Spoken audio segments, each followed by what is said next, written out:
What's up, jazz guitar friends? Larry Tamanini here with Jazz Guitar Under 5 Minutes, and I'm here today to talk about dominant chords. But before I do that, I want to say thank you to all the amazing support I'm getting from this YouTube channel.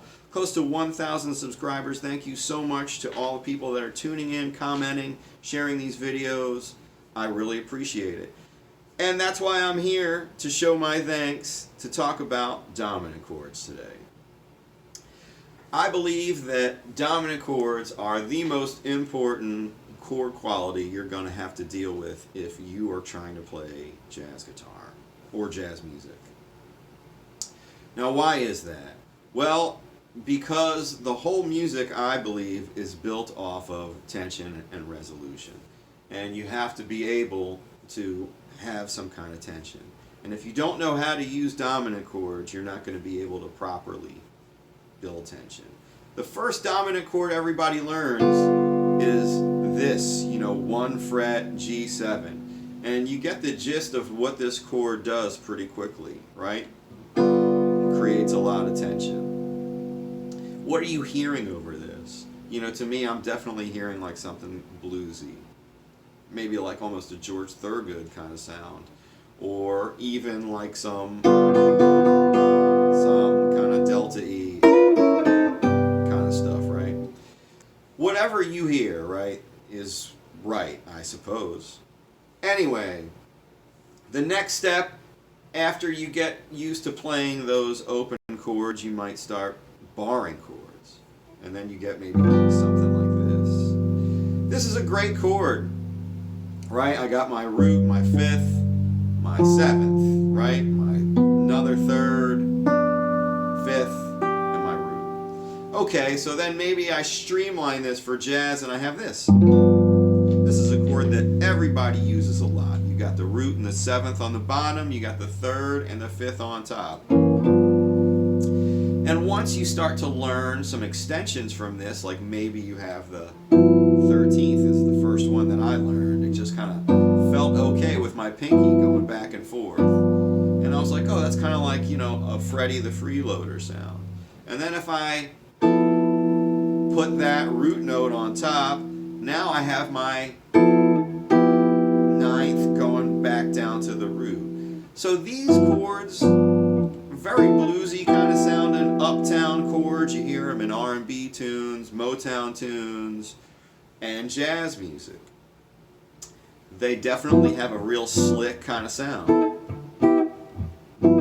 And you're going to use this over blues. Right? Sounds great. It's a slick, punchy kind of a sound. The next step after that is you have your dominant sus kind of sound, right? Now, I played this in the very beginning.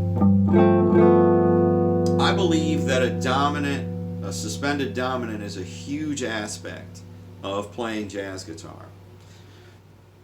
People learn a tune like So What or Impressions and, you're playing off that Dorian mode. There's really no room in jazz to be thinking Dorian, right? There's many more chances to be playing and stretching over a dominant chord than you're going to have to just run around playing like Dorian mode stuff. And what does a sus do? Well, I have a little bit of tension, but I'm kind of cutting it with that 4th, right? The sus sort of mystifies whether this is going to be a minor or a major. But in this case, you could take a tune like Impressions or So What and think more of a Mixolydian or more of this kind of sound rather than a Dorian sound. But that's a topic for another video, okay? So anyway, so we have this kind of like sussy kind of a sound. It's a great sound. Your next step is going to be your altered dominance, right? We all know the Hendrix chord. But after that, we kind of have a flat 9. We also have our sharp 5. We have our flat 5. I always like to voice my flat 5 with a 9th in it. I think I learned this flat 5 voicing, which is kind of just like a G, D flat, F, and B. I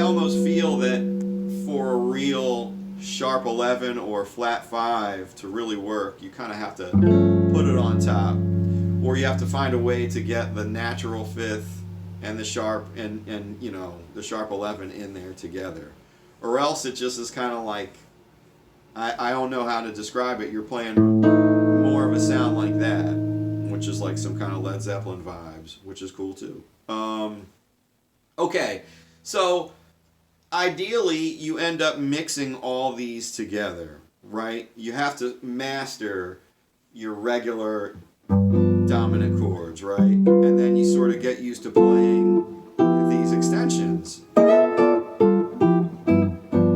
then you sort of get into like the idea of throwing that sus chord in and understanding how to get those sus chords. You know, one of the greatest things that happened to me was having to play on funk gigs sometimes, and you play Isley Brothers music or Earth, Wind and Fire, and you know, you hear these chords that you would hear somebody like maybe Kenny Kirkland play, or Pat Metheny, or Sco, or a lot of modern players have that sound. But instead of just kind of going there, they're throwing in those altered dominant sounds. So then you have like a hip sound like this that I played in the very beginning, where you have this sort of G sus 7, and then I have this sort of cool sharp 11-y thing on there with a bunch of other alterations, and then I end up on a C major 9, right? So these dominant chords, get them under your fingers. They are super important. They're definitely going to be more useful to you than any kind of Dorian harmony or any kind of modal stuff you want to work on, just because for the sheer amount of chances you're going to have to apply this stuff over any given tune. All right, jazz guitar friends, thanks again for all the support. Keep swinging. Have a great weekend. Stay warm. Hope we don't get that much snow. Bebop.